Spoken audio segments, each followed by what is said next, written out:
Them niggas scared to make that move, can't relate to that. I roll the dice, shit, if I lose, I'm gon' be shaking back. Cause lessons learned within the loss just elevate the fact that trial and error just the only way, ain't no escaping that. I wake up, hit 100 push-ups, then I'm at my route. Check on my stocks, see how they looking, then I'm sliding out. When you start seeing your progression, you stop having doubts. And what's the point of having clout if you can't cash it out? True to this game, and I'm a lifer, ayy. Feel like we finna change the cycle, ayy. That's the most success, you know we thriving, ayy. That's the most depression for our rivals, ayy. Could teach a lesson on survival, ayy. You know I'm from the bottom. What's good, everybody? Welcome to another episode of the Black Wealth Renaissance Podcast. Your boy David Bellard here with my brother Jalen Clark.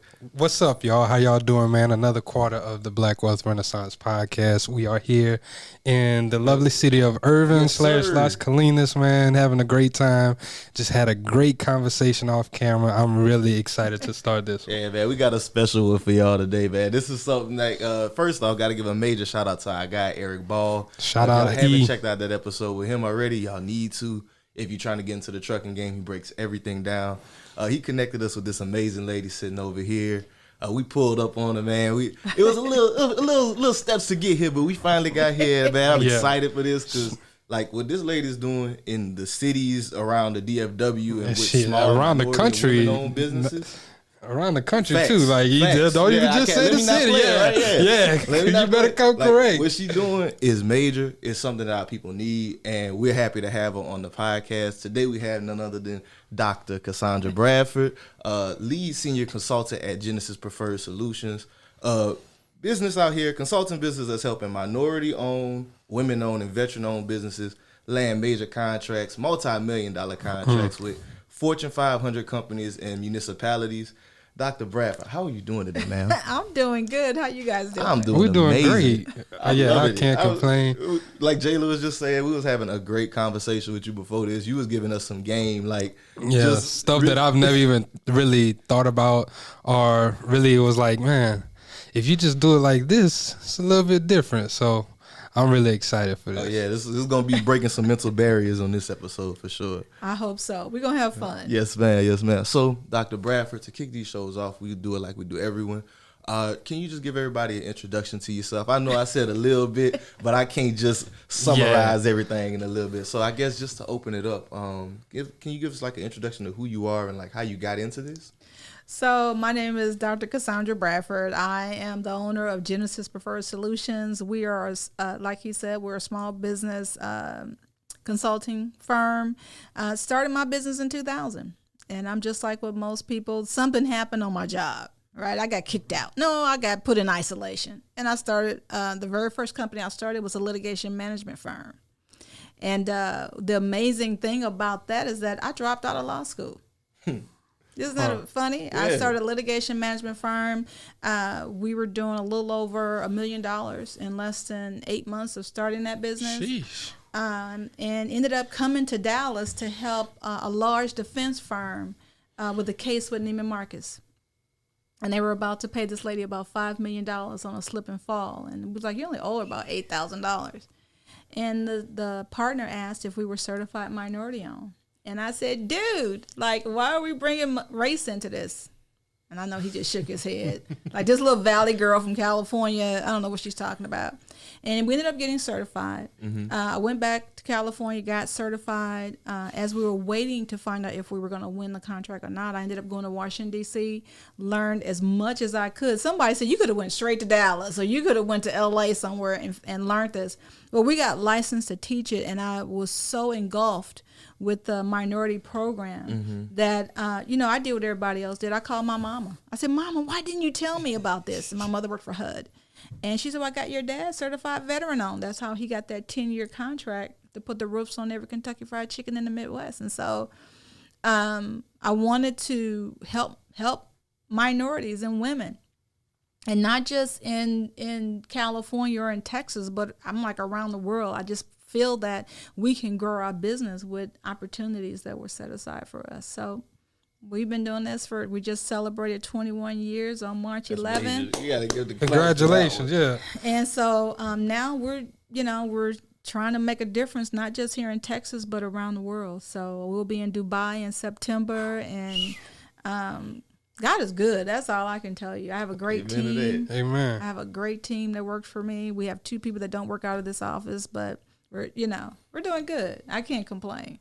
Love it. So I love it. what is this litigation management firm? Like, what were you doing for that? So, my background, I used to be a crash test dummy. This is a true story.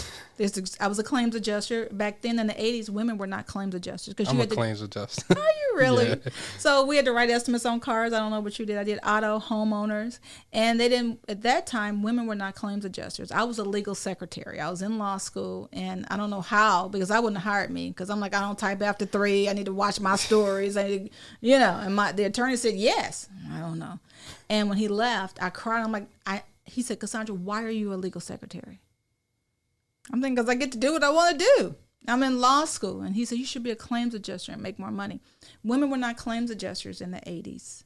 Wow. And so for a man, you would get promoted based on merit, and they would put you in a training program. I worked for AAA Insurance in LA, which had the #1 training program for claims adjusters back then. You remember, we didn't have internet back then. Okay. Yeah, you had to go out and So everything all was by paper. hand. And so I went and took a class in California and on auto body repair. And I became a claims adjuster. And then I wanted to learn injury. And they said, no, you can't. And so I went to another company. Well, I didn't go to another company. I found someone that was working in another company, and she didn't understand how to write an estimate or to review a subrogation demand. You would know that. So I'm like, if I teach you auto, can you teach me injury? Right? But they still wouldn't hire me. So I went to go take a class on why cars burn. Right? Was it a chemical? Was it electrical? Well, by this time, the 35-mile-an-hour bumper had just come out on the Expeditions. And they were crashing cars with claims adjusters in them. And so we had to know. Wait a So we didn't minute. sign a release or I nothing. thought when you said you was a crash test dummy, I thought you was saying like I'm a crash test dummy going into Yeah, the like, I field was like just I'm a pioneer. No, you mean No. literally. And so you had to know auto body repair. So we measured delta V's, how much energy went through that car to move your body. Wow. And so what we were fighting was low speed injuries, right? Can you get whiplash? Can you get, what's the difference between a sprain and a strain? And so I didn't know then, but later what they did was after the class, they paired us with a chiropractor, and we had to volunteer and work at a chiropractor's office 3 days a week. Well, later he became the #1 defense expert in the world for soft tissue injury. Who'd have thunk it? Right? Who'd have thought it? You had some great research. But I didn't know. He was just a regular chiropractor in Torrance, California. His name is Dr. Michael Millar. And so I went to his office, and he said, Cassandra, you should be a chiropractor. I'm thinking, I got so much student loan debt. I don't need to change. I decided to go. By this time, University of Phoenix had just come on the scene, and I went back to school to get my master's in biomechanical engineering, specializing in kinematics, the way the body moves upon an impact, whether it's a slip and fall, how much energy can cause a person to be injured when they connect with a hard surface, or anyway. So didn't know then. So ended up moving up the ranks, got into litigation because I figured I don't need to be on the roof anymore. I don't like rats and bugs, right? I'm a girl. And so I went into litigation, became a litigation manager. And I remember calling my dad, and I said, Dad, I'm dropping out of law school because I'm practicing more law than an attorney. I get to tell attorneys what to do. We're not doing that. I'm going to tell you what we're going to do. We don't need all this defense workup. We're going to do a demand for production of documents. That's it. And so went back to work for AAA because I left. And we started a medical review department. And my company, or my department, I was VP of claims. Wow. Regional. That was a headache. And listen, I was going back to school. So if you were one of my employees, look, you're an adult. You just make me look good. We win awards here. If you can't do the work, this is the wrong department. Because I do not micromanage. I was busy going back to school online at work. I didn't have time to manage people. Manage yourself. You grown. If you're not going to be here, don't tell me. Just make it up. Because I'm not doing paperwork. I'll tell you that right now. And so I like that. So we just saved the company $1.6 million in 8 months, and the president came down to thank us. And so I took my whole team. At that time, P.F. Chang's was an all-you-can-eat $3.99 cafe. Wow. Times have changed. Because it definitely ain't that much no more. So I thought he was going to divide that savings amongst my team. And so he said, Cassandra, we want this implemented in all the clubs. I'm going to go back to headquarters. We're going to write it up. Well, my boss called me in and said, how dare you go to lunch with him? He started throwing stuff. Back then, they threw chairs and stuff at you and cussed you out. I'm thinking, as long as it don't touch me, we're good. Because I ain't really from California. I'm from Illinois. And so he put me in isolation. Wow. So that time, the 3-part memo, way before y'all time, he wrote a memo that said, if anyone's caught talking to Cassandra, you're immediately terminated. So Wow. they built me a cubicle in the storage facility. And I cried every day.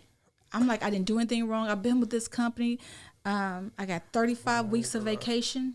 Never called in sick, never took vacation in 7 years. And I remember my daughter was in private school. I love private school. She said, Mom, we're learning Microsoft Office. I'm going to make you some business cards and a brochure. So Michael Millar, the chiropractor, I called them, told them what they did to me. He said, Cassandra, you should start your own business. I said, dude, I'm a woman in a male-dominated industry. There are no women VPs anywhere in any auto club office in the United States. I'm a black woman. Wait a minute, I'm a single mother. I had to run it down to him. He said, Cassandra, you either call some of those attorneys you helped make rich and don't call me anymore. So I did. My baby made me some brochures and some business cards. I went on Wilshire. I saw 3 attorneys. Never marketed that company since. Wow. And this is Genesis? No, that was my litigation I'm sorry. firm. And so when we won that contract, because that's how we ended up, we bid. Well, first we bid on a contract and we lost. We lost. It was the only contract. The Neiman Marcus one or the other? So we already was working on that, Okay. but they were going to put it out for bid, that law firm. So, because sometimes you can walk into a contract that somebody couldn't perform, and that's what we did. So they're going to put it out for bid. We bid it, but we lost because they gave it to it was only 2 people bid. When you go to a pre-bid meeting, you know who's bidding. So they gave it to the company that was a Texas resident. Well, they didn't have whatever it is they said that they had, so they lost. So we won on default. A win is a win. I don't care what you say. And so, but they gave us 6 months to be a Texas resident. So we had to move here. And so, but by this time, I'm thinking, I don't want to do this anymore. I want to help people get certified minority owned. I want to help them find opportunities and blah, blah, blah. So we fulfilled the contract. It was really with AIG. You know, AIG is I better not say on camera. But anyway, AIG pulled out of Texas. And if you know anything about claims, an insurance company cannot do what? They cannot go out of business. They go insolvent. Well, the state of Texas allowed AIG to go out of business. Wow. On me $300,000. Yeah, I passed out. I did what you did. I was, but I'll say this. I ended up winning a contract to teach minority certification in Fort Worth. And we've been doing it ever since.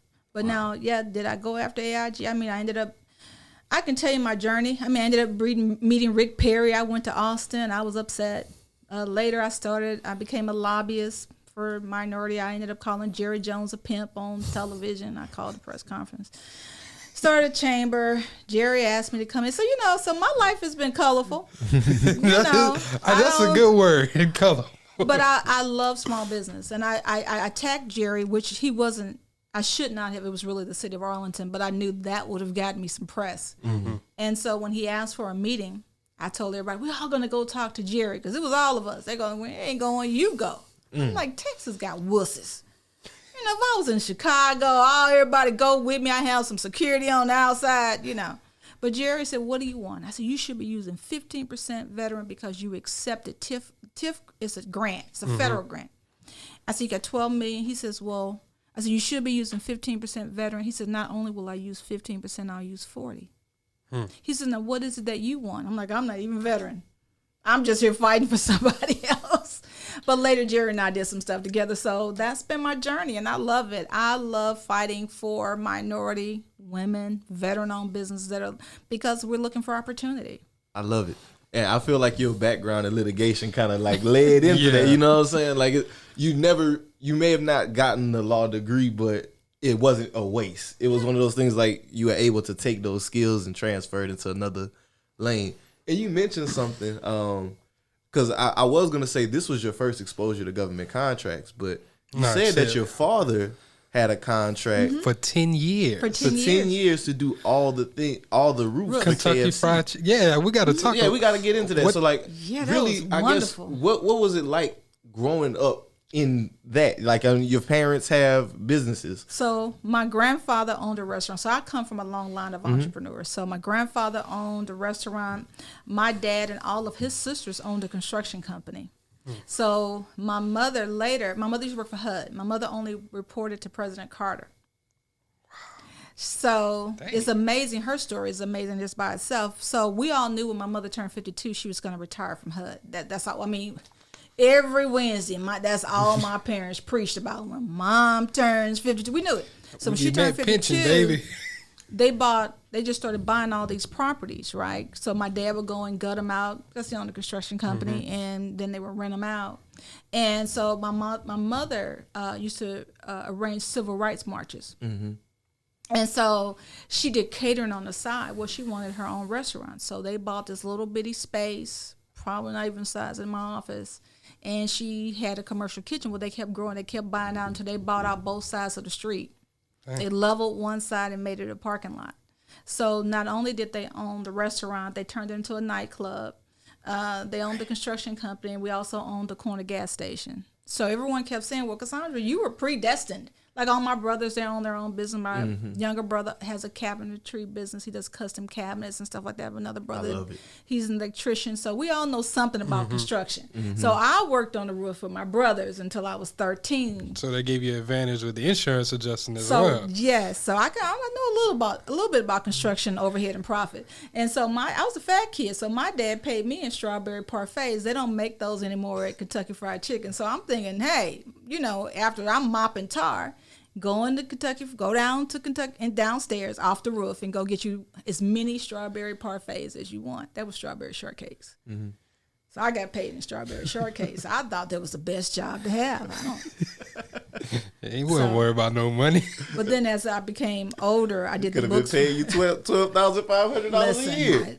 I can do some stuff. I just don't tell anybody I know anything. You look in my toolbox. I got some power tools, but I act like I don't know how to use them. I'm a girl, so.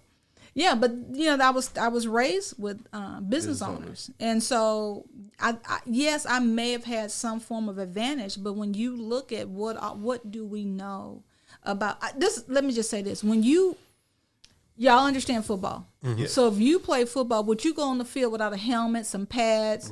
No. Not so at you all. have to be equipped to play the game for whoever is the team manager or owners or coaches, right? In business, same thing. You have to be equipped to play this game, right? This game was not set up for us as minorities to win, just so you know. Right? And so when you want to play this game and you want to make the money as our counterparts, you have to be equipped to play the game. Do you understand money? Money is fluid. We believe that money is tangible. Money is not tangible. Money is fluid. If you have the ability to get wealth, then you have the wherewithal to always get it, even if you lose it. Right? Losing it is what risk. And risk is what you got to take on to make it. Right, because one of the definitions of an entrepreneur is a person that takes a risk. So we want to take calculated risks, right? But a risk is a risk. The pandemic was a risk. We didn't know what was going to happen. Some people lost everything. Some people flourished.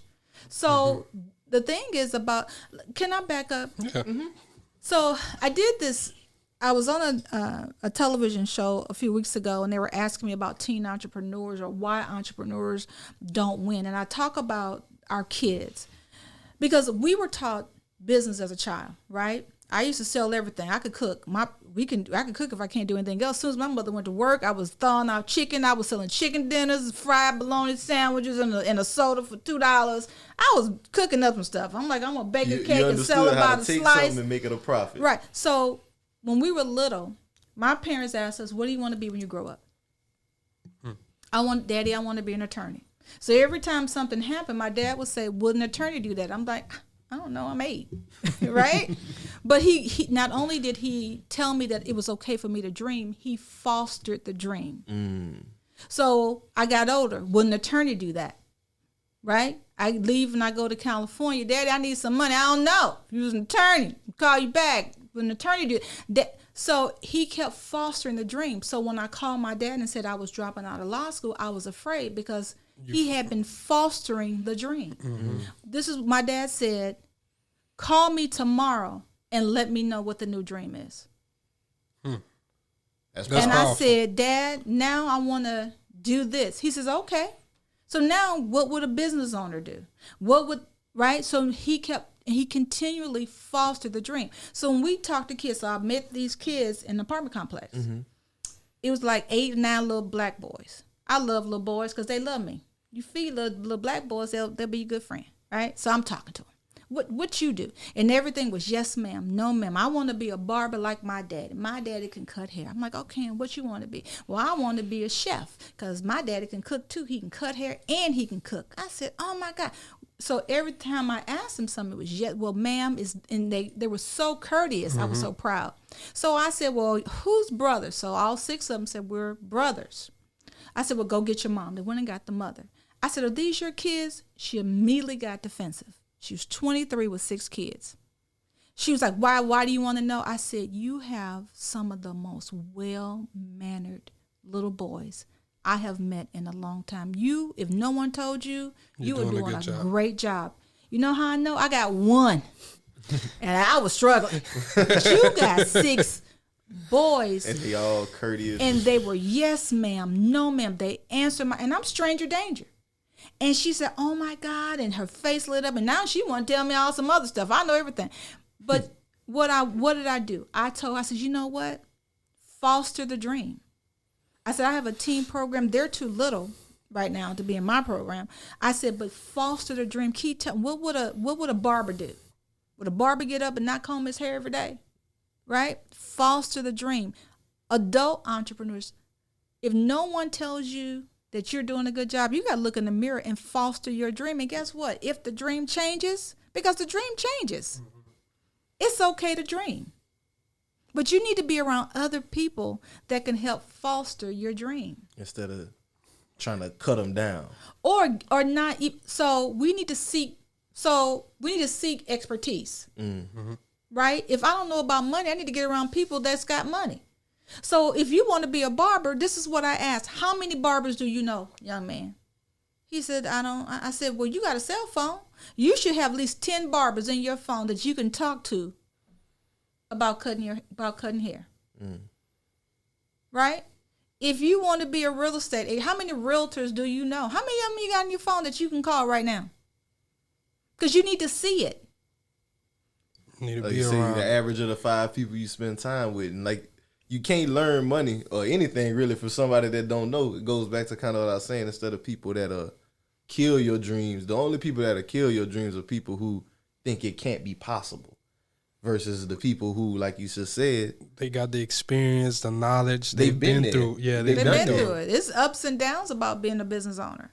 And you Talk know, about we it. like to say I'm a business owner. I have employees, so I'm not an entrepreneur, but I'm a business owner. But I still have some entrepreneurial traits. You know, I got some businesses going on anyway. I got a lot of stuff going on, right? Because I'm trying to diversify my portfolio. So I'll say this. Get in a group. You got your friends and family. I never tell you this. I got 2 brothers and a sister, and I got 28 nephews. That's my family.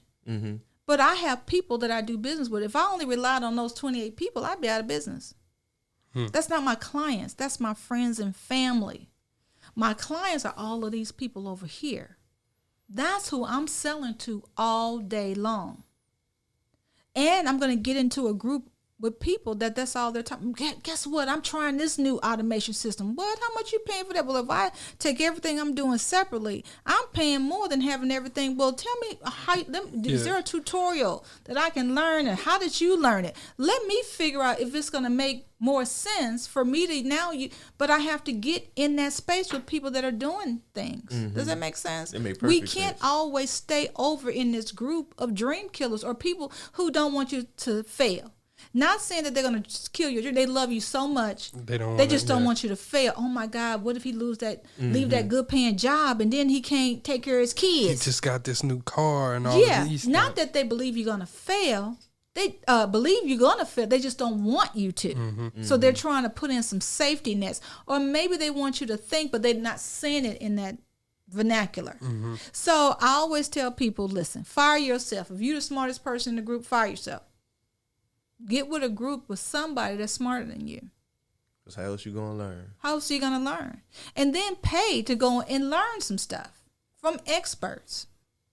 Do some research on them. We got Google, don't we? We do. Can you research? Ask for references. Got computers in our pocket. You can look up anything you ain't even got to Google no more. You can talk to Siri and she'll look it up for you. Right. And so, but we don't want to do that because we think it's going to cost us something. If it was free, what did you get out of it? Nothing, because you didn't pay anything. If We you don't only pay, going you to don't pay get attention. free only gives you enough information to tell you need to buy what I'm selling. That's a bar. That is a bar right there, because that's so true, because it's like, it's just to bait you in. Like you was talking about the cookies earlier. It's just to give you a little piece of that cookie so you can be like, man, I need a whole box of this now. Right.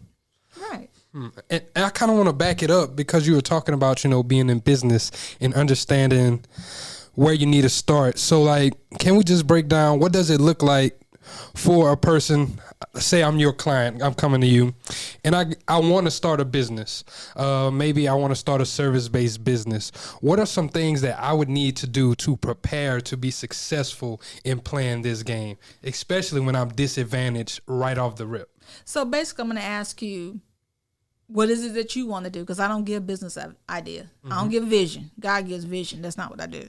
So I want to ask you, what is it that you're doing? Where are you struggling? Because I have to first find out what the problem is. And you have to be able to trust me enough to tell me that, because everybody won't tell you, right? So I have to make you feel comfortable, right? And so now you have to tell me what the problem is. So I'm like, okay, so who are your target markets? And you can't say everybody. We like saying everybody. A lot of us like to say everybody. I sell socks. Well, who is your target market? Who's your customer? Everybody. Everybody. So everybody with feet. No, let's narrow it down. Right. So how is business going with you going after everybody at the same time? You can't it's target overwhelming, everybody. right? So let's focus. Let's see. Okay, so you make these special socks, right? That has some kind of compression in them. Let's just say. Well, have you targeted athletes? Well, I'm not even just talking about professional. We're in Texas. High school sports is hot here. It's so crazy. how many schools are in the state of Texas? How many high schools? I know you know the number. Right, I don't know, but guess what? I know It's they free got at the plenty in library. DFW. You can get this list free from the library. I'm gonna tell you to go to the library. Let's just focus on Texas. Let's focus on Texas feet right now. So I may tell you to go to the. Let's find out every high school to target. How many high schools? I don't know. You'll find that on your list, right? I know how many school districts are in North Texas. I do know that from memory, 357. So anyway, but I'm gonna tell. Then let's talk about private high schools. Let's go after them. Do you want to go after college? How many colleges and universities? So now you're like, oh my God, I just got this list of 10,000 schools. Okay. Well, where you want to start first? Let's narrow it down. Now let's start coming up with how you're going to get this sock. So now you got to start setting up a meeting. So now we're going to go through this process. So I'm a mentor. I'm not a coach. A mentor is going to give you these baby steps. We're going to spell it out how you're going to get there on each level. A coach is just going to say, hey, you need to find the high schools with the people with feet and sell it and come back next week and tell me what you did. Well, I'm going to say, no, let's break it down. So we got our list of schools. who are the principals, who's over the athletic department. Like, we can find this out on LinkedIn. We can find this out here, right? Let's come up with I need to see your capability statement. Let's come up with a proposal. Send me your proposal. Let's take a look at it. I need all of this stuff in your proposal with a budget. How many athletes are at this school that need these socks? Well, there's an average of 200 kids that play sport. Okay, so we got 200 kids at one high school. On an average, how much money can we make? You got to know how much you're getting this sock for wholesale, hopefully, right? Because we don't know that. How much you're charging for each sock, and then what is your net profit? So now let's come up with a whole marketing campaign. I need to know what you're going to say to them audibly. I need to know what you're going to say to them in email. I need to know what you're going to say to them in text. And I need you to send me all this in 2 weeks. You'd be like, this woman crazy. There's a wait list for me. But these are the steps that any good consultant is going to talk to you about. If you come to me and go, Cassandra, all I know is I want to sell socks. I don't need nobody because I don't want to tell nobody about what kind of socks they are because you'll steal my idea. Then I'm not your person. Because you have to be able to trust me to know that I can get you to point B. I'm not a coach. I'm a mentor. So a mentor may say, hey, I know the president of DCC College, Dallas Community College. Let me put a call into Dr. Seabrooks for you. Tell me you're on your way over there. When can you get over there Monday, Tuesday, Wednesday, in case he say, let me call him right now. Hold on. Let me do a 3-way and see if he Dr. Seabrooks, I got this young man on the phone. He sells these special socks for your athletes. Yada. Do you mind having a conversation with him? Can you give him 10 to 15 minutes of your time? He's on the phone right now. Y'all figure out the date and time. I'm done. That's a mentor. That's somebody that I'm glad invests you in broke people. that down too, because I saw a conversation on Twitter a few weeks ago. They're like, "Why are people charging for mentorships and all of this?" It was like, if I wanted to be coached, I'd be going to pay for a coach. And I'm glad you just broke it down like that, because once again, and I rebutted to them. I was like, the reason that they're charging you is you're paying for their expertise and the and skills, their resources. That's the part I didn't even That think network about. right there that you just That's mentioned, the the part relationships. that I didn't even think about, and that's why I said it, because I was like, oh man, if I can get you on the phone with this person that's a higher up, A decision maker in the organization. in a matter of a few minutes, that cuts your time. Now you can say, okay, now I know I got this order of, let's say each athlete need 2 pairs of socks now. I know I'm selling 400 socks right out the gate. So I'm glad you broke that It's down. our resources, and we want to look at the detail, right? So in my mentoring program, I need to see the detail. I need to know when I'm teaching you about upsell, downsell, cross sell. I teach sell before I teach marketing, right? So I got to teach you how to sell. So when you're creating your email or your text marketing campaign, it sounds just like what we just said audibly. Why should it change? That's going to just confuse your customer. So You need now, brand because continuity. we do business with people that we know, like, and trust. Right? We're in a relational state. Texas is a relational state. New York, California, Chicago, those are transactional states. We're in relational states where people want to build a relationship You with gotta you. go So in these you're rooms, going to shake have to hands. go shake hands. You're probably going to have to go have lunch. You're probably going to have to go have some coffee. And you got to brunch. tell them what your pastor preached on Sunday. You got to show them pictures of the dog, because they want to build a relationship with you.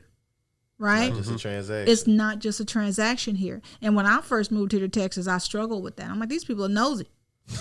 Right? But they want to build a relationship with you. And then now that you have that relationship, we talked about this off camera, they'll open up the floodgates. Now, yeah, we want it here in our city. Now go over here to this college and get it over here now. Does that make sense? So we need to be comfortable. So even if you don't know me, I was in Virginia speaking to a whole room full of veterans. Someone hired me to come and speak, sent her my pay sheet. And I'm thinking, I don't really want the money from her. I said, baby, how is ticket sales? Oh, well, we're going to have 500 veterans or whatever. I said, let's strike a deal. Keep your money. Just pay for my flight and hotel. You got to feed me. But I don't need you to pay me, because if you pay me to speak, I make less money. Right? Break that down. I need you to hop into it. Telling secrets. So my speaker fee is $3,500 for 30 minutes. So much you got to pay me. So, but because a keynote just summarizes what everybody else said. I can't sell you anything.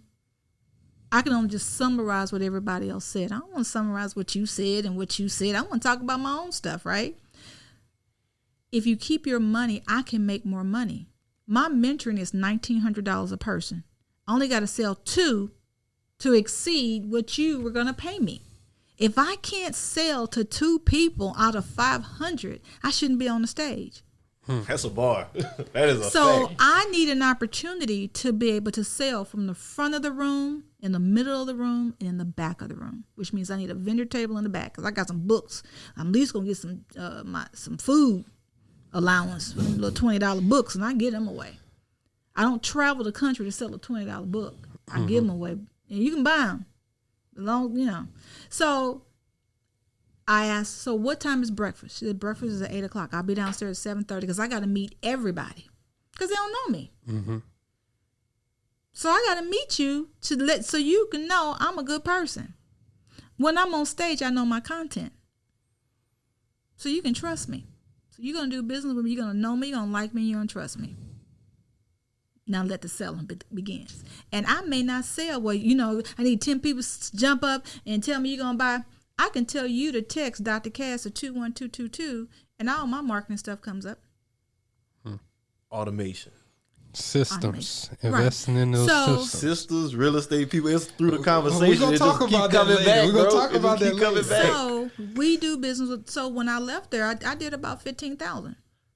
Sheesh. Did I make more money? Yes. Yeah, you was definitely going to shortchange yourself. I was going to. So when people, Made I only almost speak 5 to times get more. paid. Oh, well, I don't know. My conference coming up, this is what they told me. Well, you had to pay me to speak. I don't even know you.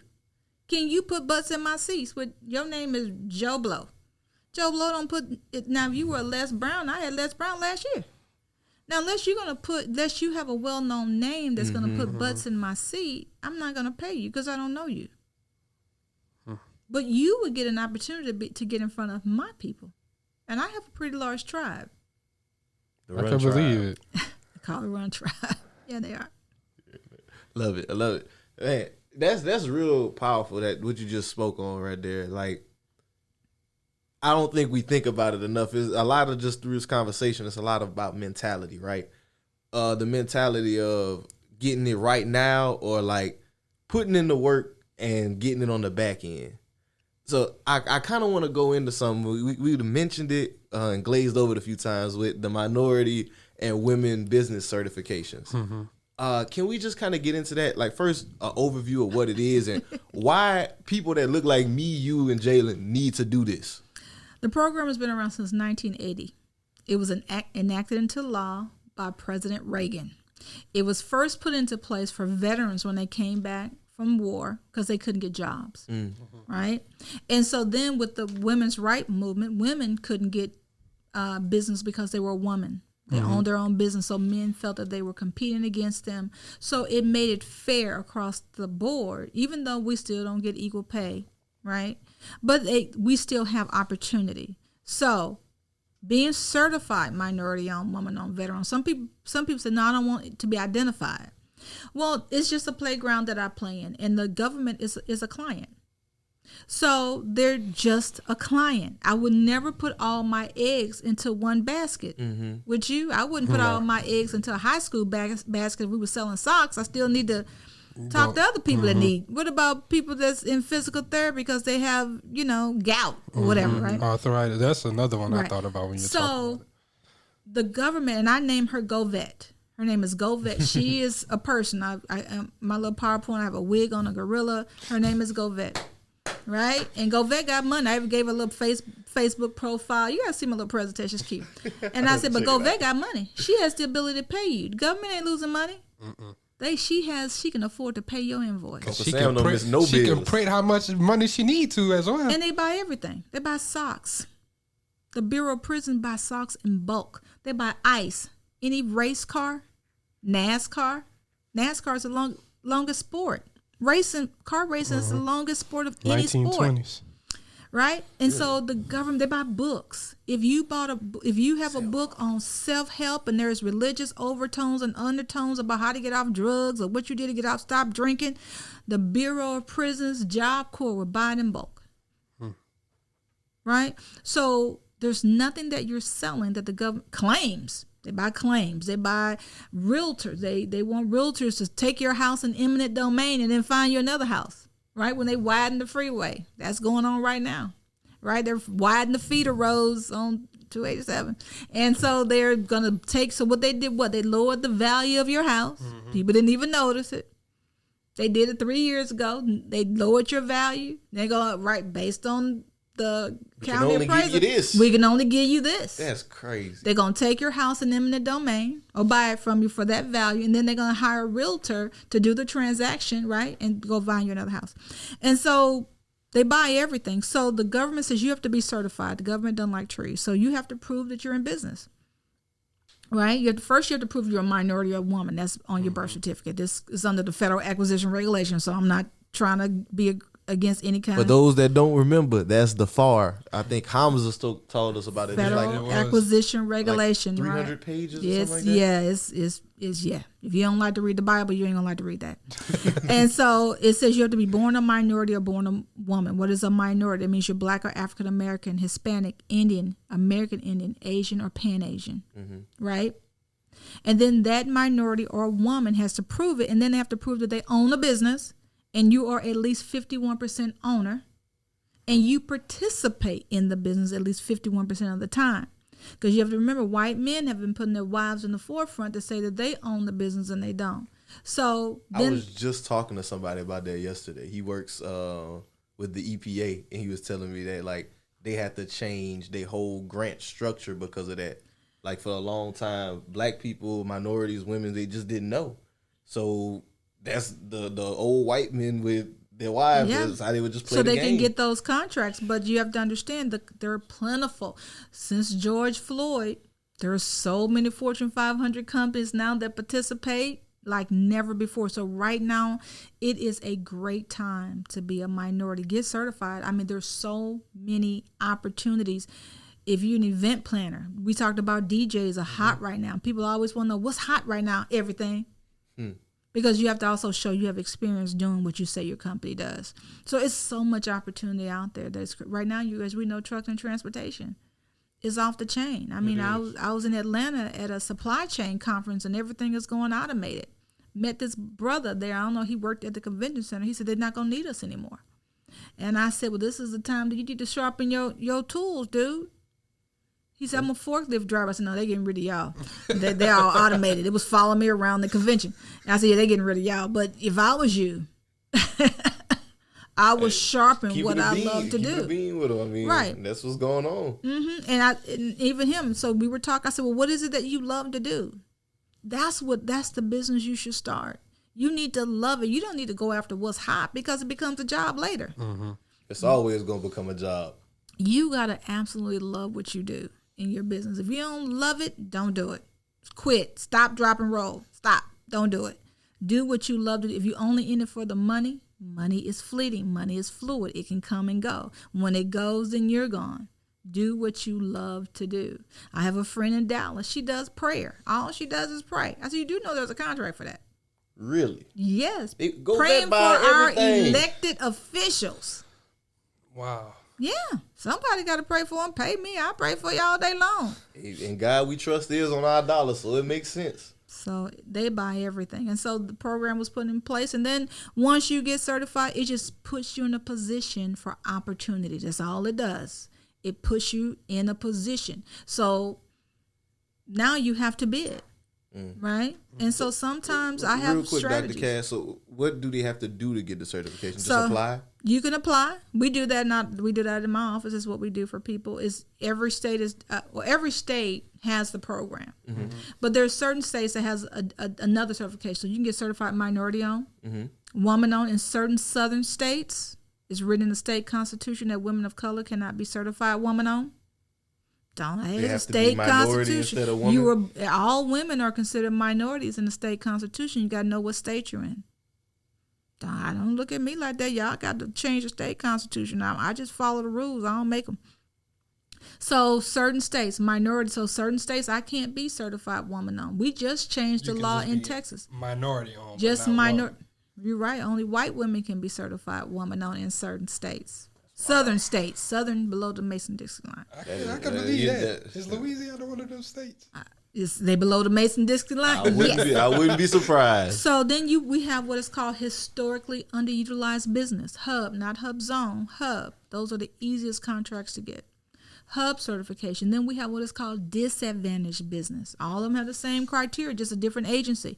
And in being DBE or disadvantaged business, anything over 1.25 million or anything dealing with the Department of Transportation or public safety. So you may say, well, my truckers, freight brokers, all of them have to be certified DBE disadvantaged. Why? Because they deal with public highways or roads. But then again, you have signs. Those people that create signs on the side, that's marketing. People that cut the grass on the side of the freeway still need to be DBE, but that's landscape. Irrigation systems. Sewer system. Picking up trash, cutting down trees. All of that still, you understand? So you may not be driving, or maybe you just doing power washing. Because they power wash those signs, because somebody got to see them, right? We're putting in lights, electrical, right? Digital signs. So DBE, so there's a lot of opportunity out there right now. Educational consultants. Remember those school teachers that they ain't going back to school. So they're creating what are called pods in the neighborhood, and they're teaching your kids. Really? Educational consultants are hot right now. People to write different curriculum, after school programs, because now kids can go back to school. So it ain't just sports, because these kids are failing. They need tutors or educational consultants. So it's a contract for that. It's a contract for everything. Sheesh. Yeah. It's a contract for people that make baskets for gifts. Like the chocolates and all of that? Yeah, people to teach cheerleading. There's a lot of them right now. So we keep thinking it's just construction services and things like that. It's everything. That goes back to, is that the NAICS code? Understanding your NAICS code. Okay. Mm-hmm. Understanding that. Or you're sick, or your NIGP. It all depends on county. It's NIGP. Whoa. Yeah, you start talking about the letters like you started about earlier. The letters started, the alphabet gangs, yeah. So we know the NAICS code. They taught us about NAICS code. Let's stick to NAICS, because if not, it'll confuse folks. Okay. Well, I kind of want to get into everything. Just to break it down. So the NAICS code, that's the one that identifies what line of business you're in. So does your SIC and your NIGP codes. So what is SIC and NIGP? So SIC was first. SIC stands for your Standard Information Code. Okay. Right? Same thing as your NAICS, but your cities may require you to have a SIC code. Or maybe a Fortune 500 company may require you to have a SIC code. Your NIGP code is always county. Gotcha. Sometimes federal. NIGP? Mm-hmm. Okay. I appreciate you taking these notes, my brother. We got questions and we getting answers today, baby. So I wrote a book called How to Drop a Dime on the Government, and all of those codes are in it. How to drop a dime on the government. Do you have a copy here with you? Hard name, dog. I don't know. I think I may have one here. I don't know. I was like, we'd have put it up right here during the episode. But all those codes are in there, and you got to know them, and they should be on your capability statement. Okay. So we've heard of the capability statement, usually just a one pager. It's right? a one pager about your business. It's never written in first person. Mm-hmm. And it's just giving an overview of like what so I can it's do. always in third person, like. Because you're talking about the business, not you. Okay, so we'll say Black Wealth Renaissance. We do this, we do that. We've served these clients. Okay. Right? Not I, because I didn't do anything. It's the company. The business did. Okay. Dang. Well, what else you was getting into with it? Man. So all these codes will get you. So yeah, so whatever your NAICS codes say, and even if you like on your certification, it'll list your NAICS codes, but they can only put so many on the front of your certification. Doesn't mean that you can't bid on something that's not a part of what's on your certification.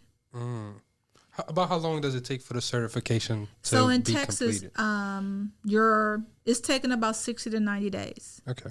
It's not a one-stop shop, or it's not like what's good for you could be good for the cameraman over here. I'm sorry, I don't know your name, but E on the board. E on the Mr. board. That's your Area. name. E on the board is your last name. So just like with E, what if E still works a job and you don't? So E is going to have another document that he has to provide, maybe two more.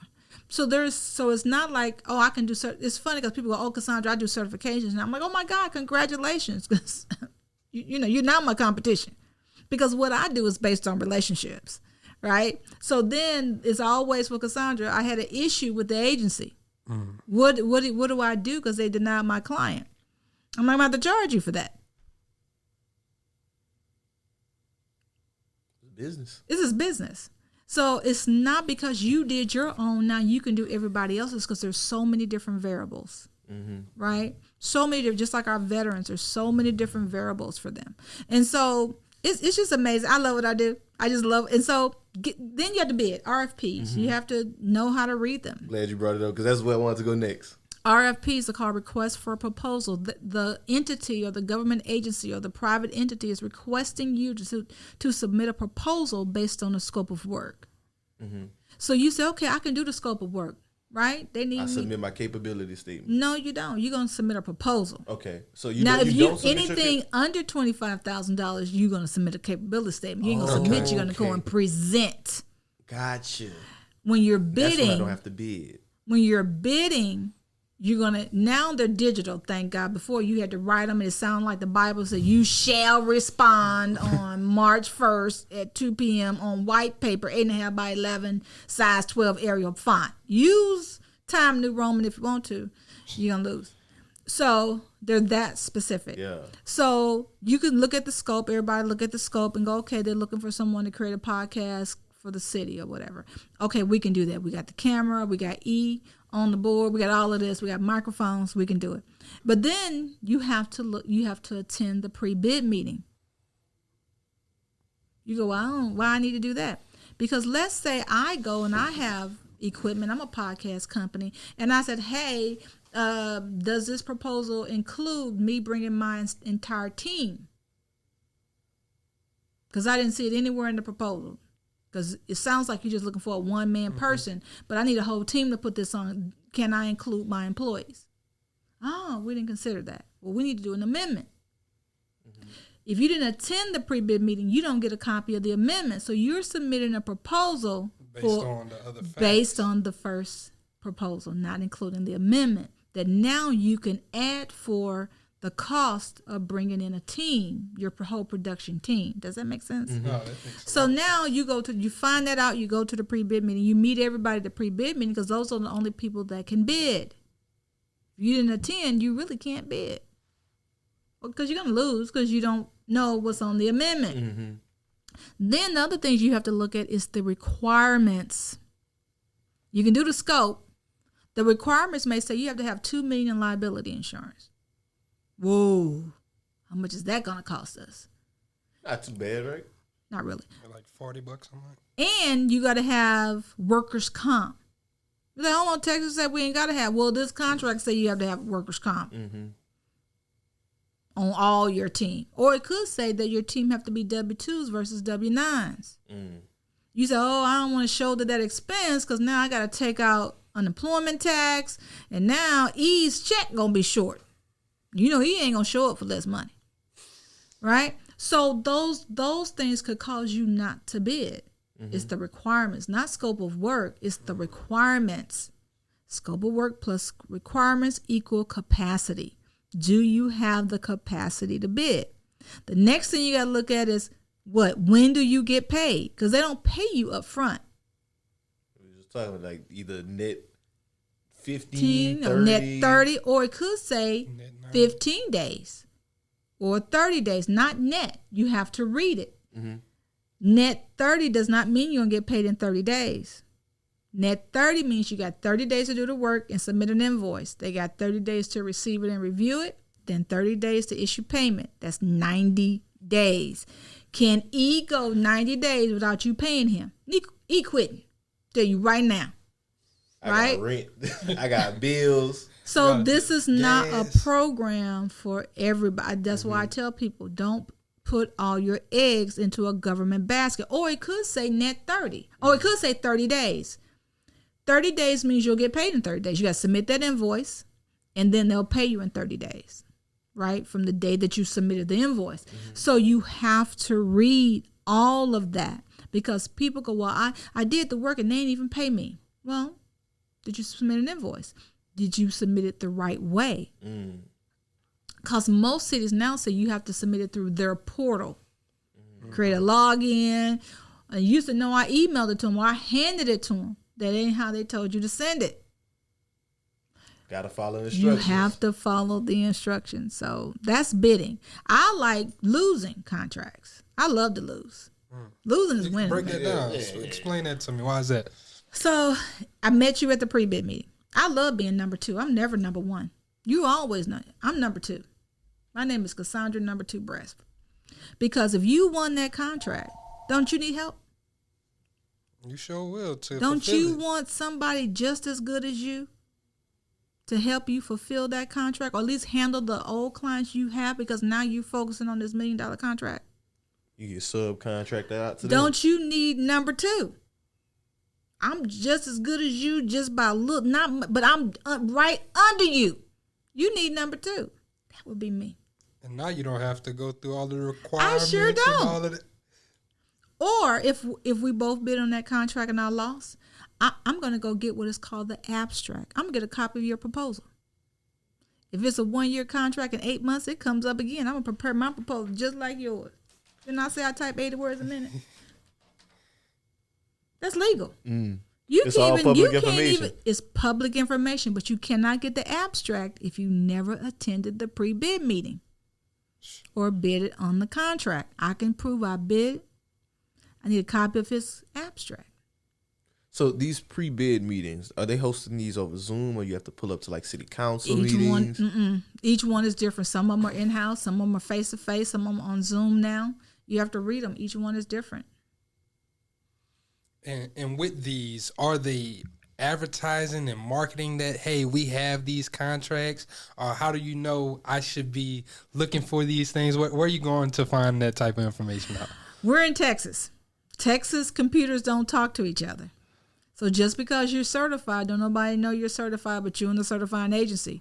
So you have to get registered as a vendor with every city, county, state, school district, and public and private entity like DART, BNSF. Everybody has their own registration portal. To be like is that like supplier diversity? Or, yes, you have to go and become a vendor. Just like if you were in the city of Arlington, you would have to go and get registered as a vendor. And then you have a right to go and talk to procurement. If you even say, hey, I want to know are you registered? But are you registered? It's like that wristband. If you're not registered as a vendor, we're wasting our time. Right. So they don't even want to talk to you. But once you're registered as a vendor, now you want to go in and talk to them about that low bid or low hanging fruit, anything under $25,000. Are you I am a registered vendor. And here's my capability statement. Are you certified? Here's a copy of my certification. What do you have that's under $25,000? I got my truck out back. I got all my equipment. We can be podcasting right now. I go there ready to do the work. Show up and show them like, look, because I can they got to do get it. rid of it. Yeah. Somebody got to do it. And guess what? When we don't bid on contracts, they go to white males. So if you go to a pre-bid meeting or agenda to build capacity where this is 4 times a year that each entity, they all come together, like they just had one here in Arlington called Hard Hat. That was all the construction contracts with every city, county, state in Dallas and Tarrant County and Fortune 500 companies and all the joint ventures that are going on in low-income housing and all this stuff that's going on. They all came together under a program called Hard Hat. And now you can meet all of them. So people that I'm mentoring, I say, okay, all y'all get together. You better have your capability statement. Don't you show up. My people know. So I had a whole group. Okay, he does power washing. What you got for him? Oh my God, he came. Here's my capability statement. Oh, you came prepared. These are my people. My people know better. I'm like, I wear a belt necklace. I deal with boys. So, that's what you got to have. You want to make sure you're going to those meetings. Dallas have them all the time. The city of Dallas, the county of Dallas, DISD, DART, DFW Airport, they're always coming together. Just got to be in the room, be present. You want to go and find out, what do you have you fall under professional services if you do podcasting? What do you have available? Do you have your capability statement? I sure do. What are your NAICS codes? Oh my God, look on here. Sometimes they'll print them out for you. See if your NAICS codes are on here. And you need to make sure you have the right NAICS codes. Mm-hmm. Because I have 21. You can have multiple NAICS codes in one business? NAICS codes. Everybody got more than one. I have 21. My realtors are also general contractors. So my claims adjusters are also general contractors. What do general contractors do in Texas? Number one, we don't have to be licensed. Number two, we orchestrate trades. Mm-hmm. If you were a realtor and you're selling a house and you're trying to sell me a house, oh my God, the roof is leaking. Let me get you a roofer. Oh my God, the plumbing. Oh, let me get you a plumber. I just want you to buy this house. Facilitating trades. Orchestrating trades. So you are a general contractor and you're a project manager. That's some game, dog.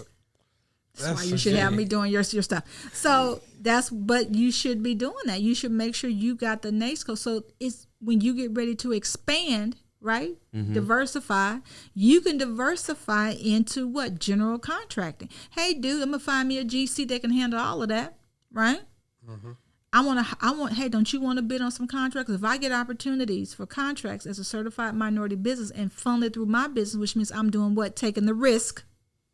You gonna name me as an insured on your policy?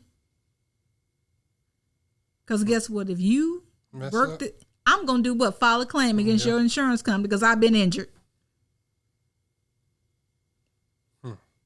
So when the pandemic hit, I did the same thing. Because what? Construction is financed 5 years in advance. So when the pandemic hit, I said, I'm a general contractor. I'm going to get some GCs, some work. I'm on 25% off the top on the first draw. So I only want anything $1 million and over. You got to be insurable over at least $10 million. That's the only thing I was looking for. Anything over $10 million. Don't be trying to count my money at 25%. I already did it. That's pretty nice, like the math right now, you know? That's pretty nice, bro. You gonna sign my contract? I'll take out all arbitration clauses because I don't want to go to arbitration. This is basic contract law. I'm good at putting liens on your own house. I'm putting lien on that. Let's all go back to your litigation back in the day. We have every right to do it. I'm putting lien on everything you got, bro. Dang, that's hard. And it's something else I kind of want to pivot into because, you know, you talked about if you don't ask for it, they're going to give it away. So, and we were talking about this off camera where we were talking about the American Rescue Plan. And yeah, I told you I was coming back to that. We're talking about the American Rescue Plan. You referred to it as ARPA. Some of these incentives that they got going on right now for the small businesses. Can we talk about what's going on and that deadline? I think you said it was June 1st. ARPA is not just business. I have to say this. It has to do with healthcare, technology, arts. It's a right? Infrastructure and all all of that. But there is a sub paragraph in there that talks about for small minority businesses in marginalized communities. Mm-hmm. So there is money set aside for small minority businesses in marginalized communities. And so that's what we're going after. And so right now, if that's what your company does, you help small businesses in marginalized communities. Or you guys are under technology. You have to look at, like, there's a program out that if kids between the ages of 12 and 17 get free iPads or tablets and computers and free internet for a year and all this other stuff. I know that. Yeah. All of that's under there. But if you can teach technology, anything dealing with technology, isn't the camera fall under technology? Yes, so you're teaching a trade. Most of these kids or teens want to be, YouTube influencers. TikTokers. All that. But if you are teaching that because they can't learn it in schools, there's money for that. You just have to have the programming in your proposals. So every state received ARPA money. Mm-hmm. You need to figure out how much did your county and your city received, and then you target that city. If that city is a marginalized community, which you can find that out in the U.S. Census Bureau, right? How many minorities are in this city? How many minorities? Then you prepare your proposal accordingly. Mm-hmm. Dang. So what technically defines a marginalized community? Is it just that there's a minority presence? Is it income? Is it Low a combination? income. It's normally low income. Or you have a majority, minority, but most cities don't know how many small businesses that they have in a city, period. So you have to say, well, you can ask any city, how many businesses do you have? Forget small business. They're going to tell you, I don't know, because they don't know. Well, how many minority businesses? Because we know that minority businesses or minority-owned businesses did not have access to capital. Just like when the mortgage situation happened and we were getting them big balloon payments, or they wasn't giving us our fair share with housing and real estate. Same thing with business when the pandemic hit. And so you look at those small businesses that suffered. I love to say this. The pandemic and with George Floyd turned things around for us. Because when you look at those businesses that could not get funding before the pandemic, like restaurant, construction, right? Restaurant. You own a restaurant, you can forget it. Don't even come talk to us about chicken, right? But guess what saved most cities during the pandemic? Food, because we still ate. We were eating. Was it Grubhub or one of them? DoorDash, all Grubhub has a grant out because of ethnic foods who are not a part of Grubhub. So they created a grant. They go, wait a minute. So y'all like neck bones and chitlins.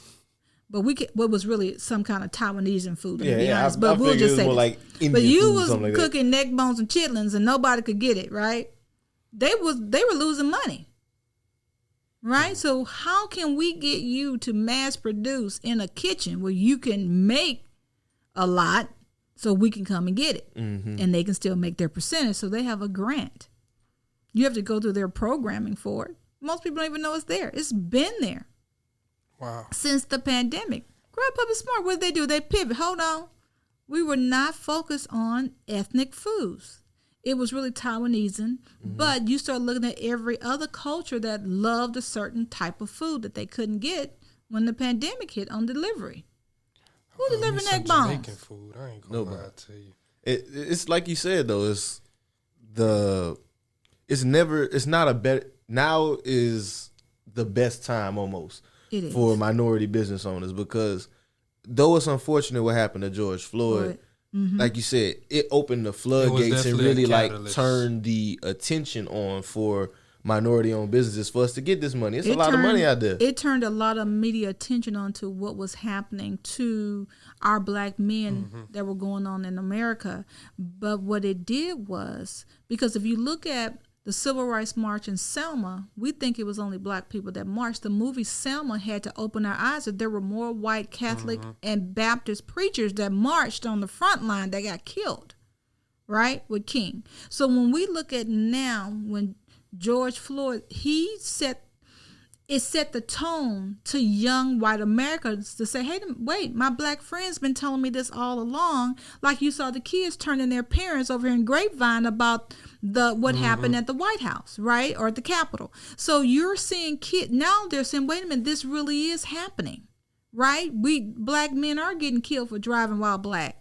They are being, because this is my own personal opinion, when that police officer had his knee on George's neck and called out for his mama, every mother felt that, heard that cry, regardless of color. You gotta be heartless if you couldn't. So it changed the trajectory of America.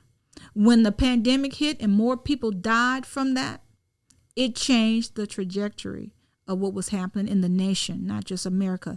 When you saw what happened to small minority businesses during the pandemic, we suffered. Because even though we had EIDLs and PPP, we couldn't get access. Why? To existing tools that already was in place, right? We didn't have a financial statement. We didn't know we had to have year-end balance sheets because Pookie and them been doing our taxes or whoever was doing them. We didn't have it. They've been using TurboTax, self-prepared. We didn't know that we couldn't go to SBA because most of us hadn't been in business for 3 years, but we can show that we were making profit. But we didn't have a profit loss statement. So we couldn't get access. And then if you know anything about SBA, I mean, I mentored for SCORE for 10 years. And it's a mousetrap. So if you came to me and I'm a SCORE mentor, right, it's free. So I'm going to tell you, well, I like your business and I like you making socks, right? But you need to get a business plan, son. You need to get a business plan, and we're going to help you get some capital and buy mass-produced socks. You're like, yeah, that's what I want, right? So I'm going to tell you on our website are tools for you to make a business plan. You said, but I'm busy. I still got to sell socks. I don't have time to do a business plan.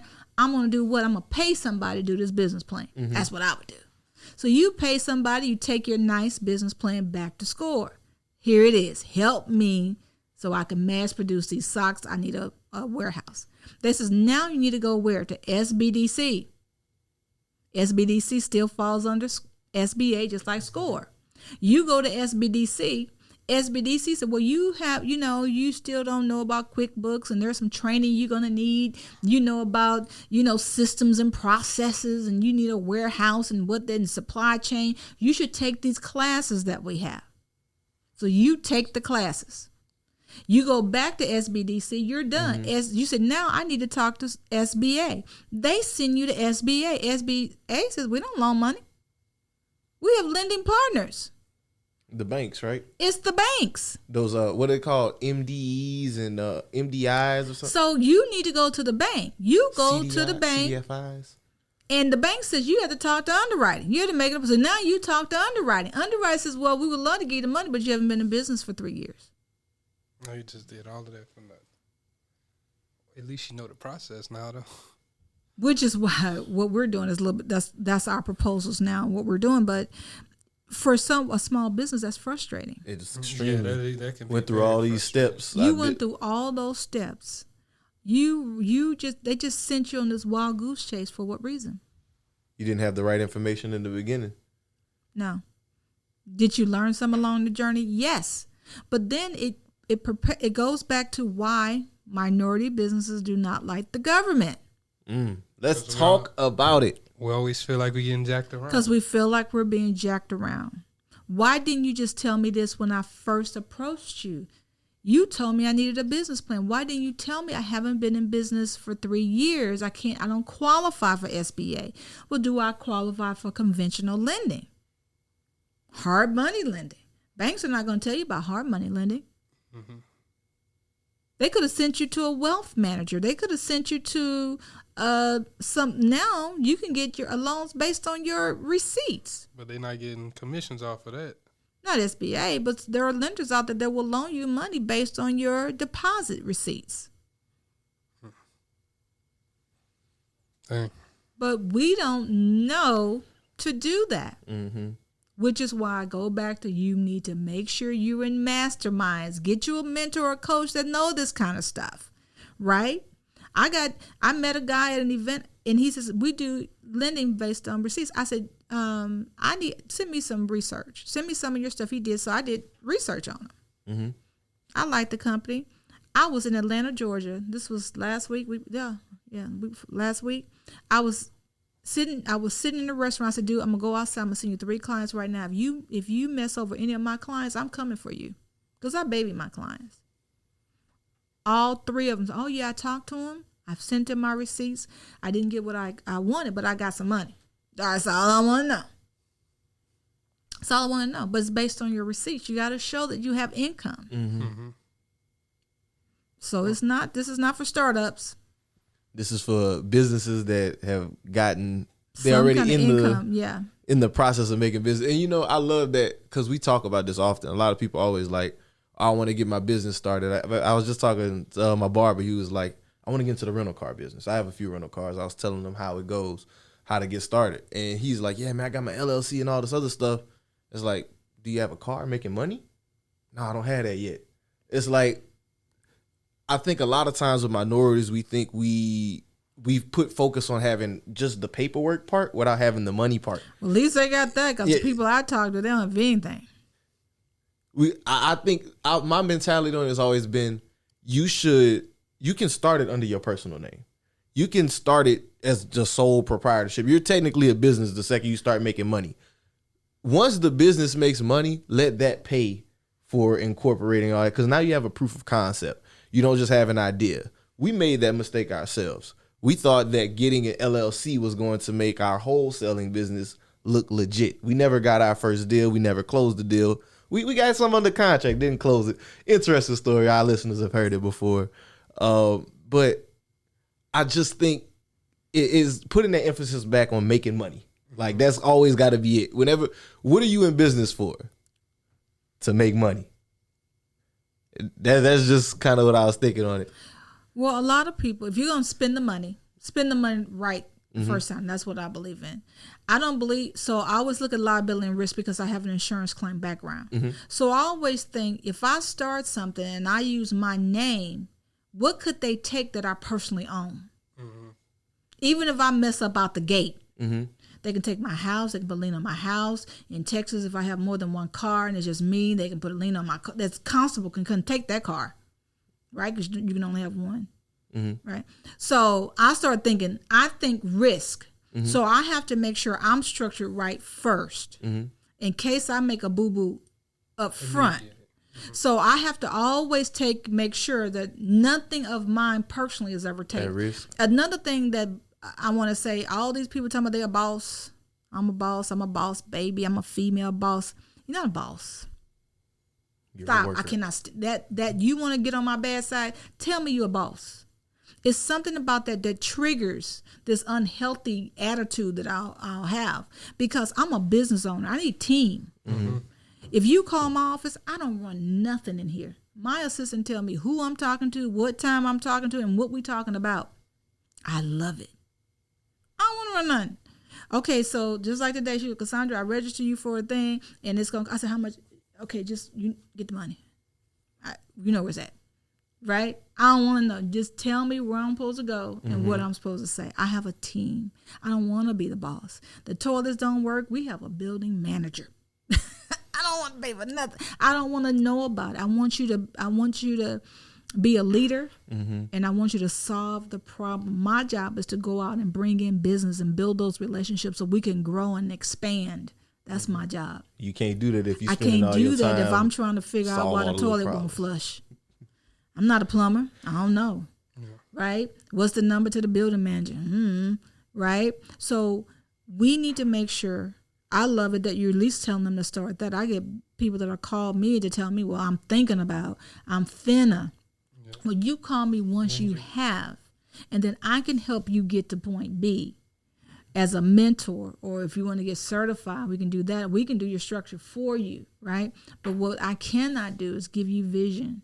And I will never, I always look at liability and risk. I don't care who you are. So if that's the business you start, I would make sure I'm incorporated, whether it's an INC or an LLC. And everybody don't need to be an LLC. Right, because people want to. If you, well, I'm here. I'm a boss. I'm the CEO. Not an LLC. You're not. Sure, you're a manager or a member. You're not a CEO. One of the two. So that tells me right now, you don't know what you're talking about. Because you're gonna be one of the two whenever you doing your formal incorporation papers. Right. So when I see, I'm the president CEO of an LLC. No, you're not. Especially if you're a single member LLC. And why would you even tell somebody you the president CEO? They just tell me who to sue. So now I'm going to sue the company and you. And even if you, the person, didn't do anything, you still going to pay money to get out of the lawsuit as a defendant. You're going to pay something. So you should have just did what I asked you to do. So that's all it does. So stop telling people. Who needs to know you the president, CEO, or the manager? Let me see. My mama. The bank. If I'm getting certified. I just ran out of people. I'm a consultant all day, every day. That's what my business cards say. If you meet me on the street, what do you do? I'm a consultant. I'm a small business consultant. Yeah, you don't need to know everything else about it. I work for my company. I draw a salary. I draw a measly salary in case the IRS, I barely get, You hear that, IRS? Mind your business. I get paid a salary. That's all we need. That's all we need to know. I'm an employee of my company. My company, the one that called the shots. Right. And the people that work here is the company. They get to call the shots. I don't want to call them. I just want to go out, build relationships, gain access to opportunities, and execute them. I love it. Speaking of building relationships, you mentioned it a few times too. Getting in the room with people. I want to talk about the Run Business Conference because that's coming up in July in Texas, July 15th and 16th. And that's really a great opportunity, not for somebody to come in and learn about some of the great things we've been talking about, but really get in the room and build those relationships. Like you said, Texas is a socialite state.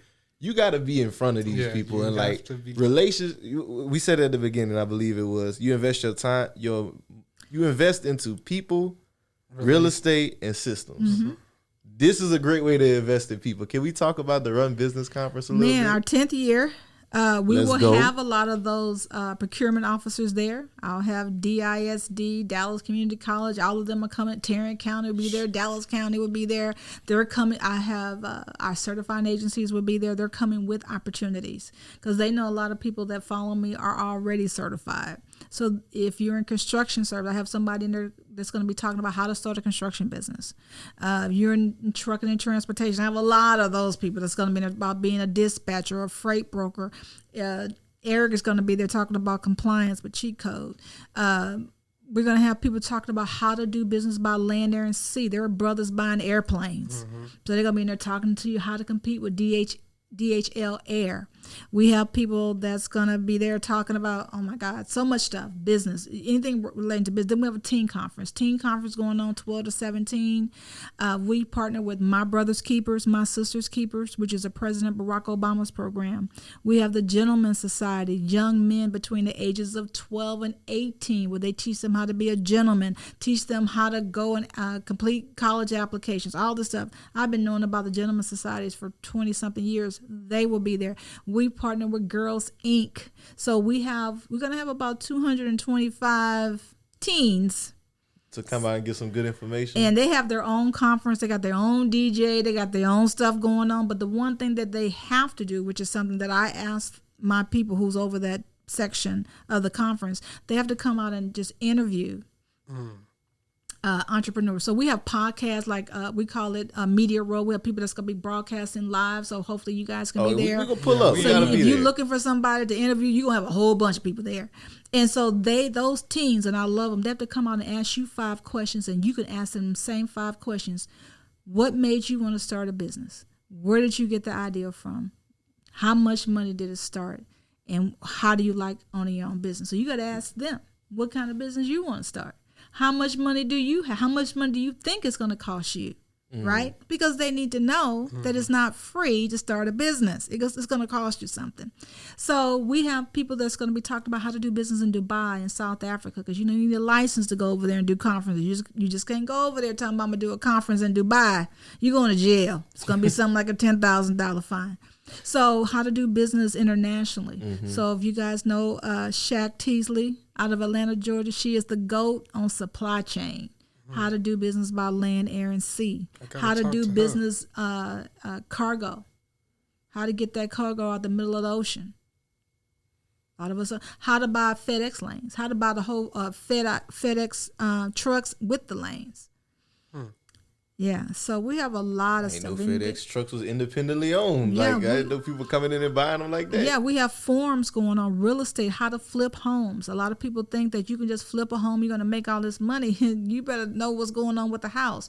If Big Mama's about to die, does she have a will? If not, you need to have some trust. You can file a trust at the Secretary of State so the house don't end up in probate.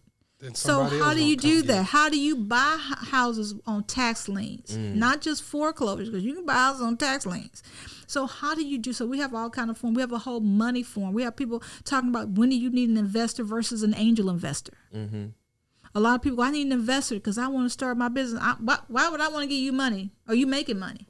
Show me. Have you not watched Shark Tank? That's the first question they ask. Every week, Cassandra, I want you to invest in my business. How much money is it making? What is your numbers? They can't tell me, well, why would I want to invest in your business and you're not even making money? You ain't got no skin in the game. Right. How much did you put in there? But you want me to give you $10,000 today based on when you're going to make a profit. So how do you present to an angel investor? How to get hard money lending? How to get SBA loans. So we're having a whole money talk. We talk. You calling it the Run Business Conference. In my head, I was like, man, it sounds like the Run of the Bag Conference. Like, this is where the wealth is going to be 26 speakers, and I'm telling you, they are coming with their A game. And, diversity and inclusion and equity. I like to talk about culture. So the lady that's talking on, I'm like, you got to include culture, because I do things based on my culture. Because I told you before, I'm not just African American, right? So we're Choctaw, right? So my daughter got to go to school for free in Oklahoma, right? But we got to do culture. Right, so there's things that we do as a culture from being Indian that maybe you wouldn't do as being an African American, or things that we hold dear, right? So we have to talk about what is our culture, where did we come from, why did that shape us to where we are today? What are you pulling out of those things that you're culturally bound to? But then how do you change mindset? I have a girl coming from New York. She has a program called Check Your Chicken. It talks about the different self-defeating mindsets that we have. Oh, they don't like me because I'm this, or they don't like me. So we talk about those self-defeating mindsets, and then she turned them into a chicken, so chicken dinner. So chicken and gravy means you're messy, right? I think it's a hot chicken means that you're always hot-headed. Right? But so it's funny, but it gets you to thinking about this could be some of the things that's causing me not to move forward, because I have been labeled these things. And I hold on to it. I hold on. Why? Well, if they don't like me, so what? Well, wait a minute. Isn't the objective is to get clients? So if you're getting told too many times you're a hothead, you need to make some changes. You got to make the change. So when people go, well, you the boss, Cassandra, you get to go to work whenever you want. No. My boss is God. That means I got to be here first. I'm here first. I'm probably the last one to leave, right? But I don't run nothing while I'm here, and I love it. But guess what? It's because it's my business. I still have to work, right? And guess what? I have to be accountable. So when I leave, I have to tell her where I'm going. Well, I'm getting ready to go over here, then I'm going over there, and then I'm going to call you around 3 o'clock. And I know my assistant probably is going, you the boss. You ain't got to tell me. I'm not the boss. I have to be accountable to you, because guess what? I want you to do the same thing to me if you're not here, right? I want you to tell me. So I'll tell, listen, I'm running late this morning. I overslept. So I should be there in like 20 minutes. Why do I do that? Because in case somebody calls or there's an emergency, she knows what to say. She doesn't have to lie for me. I'm gonna call you, girl. I'm running late. I overslept, or I went to this meeting I didn't tell you. I'm on 20. I'm on my way. I should be there in 20 minutes. And she's like, okay, well, nothing's going on. Or somebody called and they asked about this. Well, can you call them back and tell them this? But I'll be there in 20 minutes and I'll take their call as soon as I get there. Right? I have to be accountable. And I think we need to operate in integrity and character when we're in business. We may own the business, but we have to operate that way. Why? Because I want repeat business. Word of mouth is the best business. How you get word of mouth? Doing great work. You do great work. And you handle people well. I hope so. Yeah, but what you said there, as you said, like, God's your boss, it made me think servant leadership is the description of what that is. It's, you don't come in, like going back to what you said about that boss mentality. Everybody want to be a boss, and being a boss a lot of times entails I come in, you do what I say, when it's not really always that way. What it really is like you're leading by example, like Jalen said. You're coming in and showing people this is how I work, and it makes people want to work more whenever you're doing it versus coming in and you do this, you do that, this person do this. All right, I'm gonna go sit down on my ass and watch y'all work. No, I ask. Hey, do you have time to stop and do this? My sister could say no. I hope not. But she could. She said no, because you told me to do this by 2 o'clock. Oh, that's right. Okay, well, let me take part of that so we can get this done. Does that make sense? But I ask her. I don't tell her to do anything. She's a person. I have to respect her.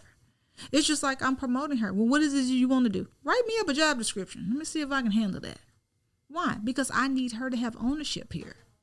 I want her to want to come back to work every day. Right? I don't want her to dredge coming here. Friday, we were sitting here and we were just grunting. And I said, you know what? I quit. Let's just go home. And so she looked at me. I said, I'm paying for the whole day. We leaving this 12:30. We're out. And she said, are you serious? I'm like, we've been working our tails off. We're going home. I don't want to be sunny outside. Let's go. And we just left. Now, this morning I came in over the weekend and heard all the voicemail messages, but we needed to leave because we've been doing dealing with a lot of this ARPA stuff, we just been going toe to toe and fighting with folks that I'm like, we had it. That's not who we are. We have to be, we have to get back into the right mindset. We need peace in office, right? So Monday we're gonna have peace, but we out of here today. I like that. Sometimes you just got to take a break and reset. That's what we did, and so I want people to like come in here, Love it. We went in a segue. Okay, I wanted to keep talking about the conference because it's gonna be a lot of great information. It's gonna be a lot. I'm graduating out 26 people that went through my mentoring program this year. There's graduations going on. We have networking that night. We have state folks and federal folks coming in with contracts.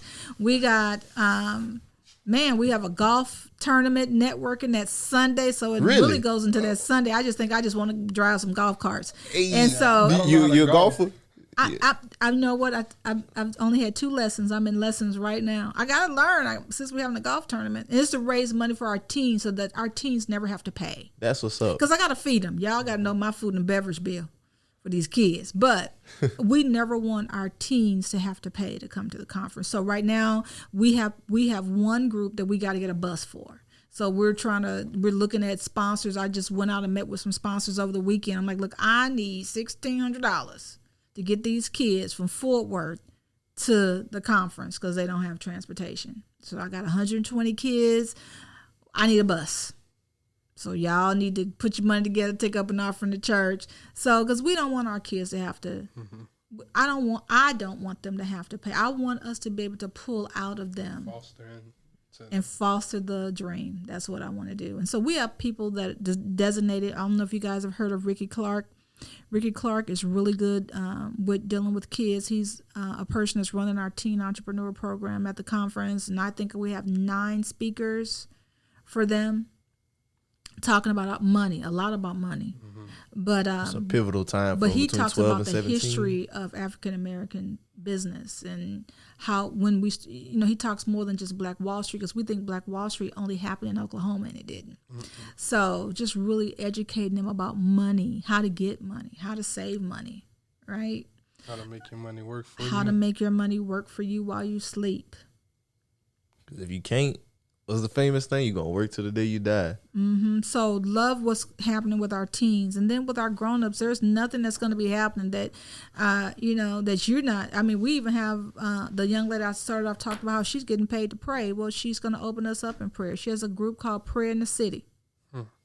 And so they're going to be opening up. We have somebody talking about health, just getting up moving. She does international line dancing she just does events.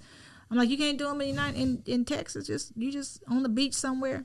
And then that's how we start. And then we got people talking about all kinds of stuff. Of course, we got our sponsors that's going to be talking about a lot of things. But there's nothing in business you're going to meet. If you're not coming to learn, it's not your right conference. Because I believe if you teach a man to fish, he'll fish for a lifetime. For a lifetime. Always have food.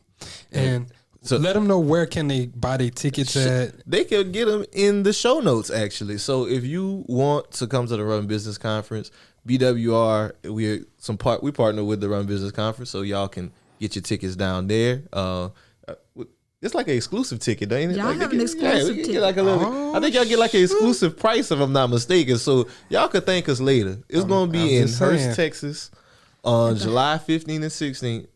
So, man, get your tickets. Like, they right there in the show notes. Tell them BWR sent you. Just click that link down there. And BWR is going to be there broadcasting live. I don't know what color carpet they're going to have, but I have a pink carpet.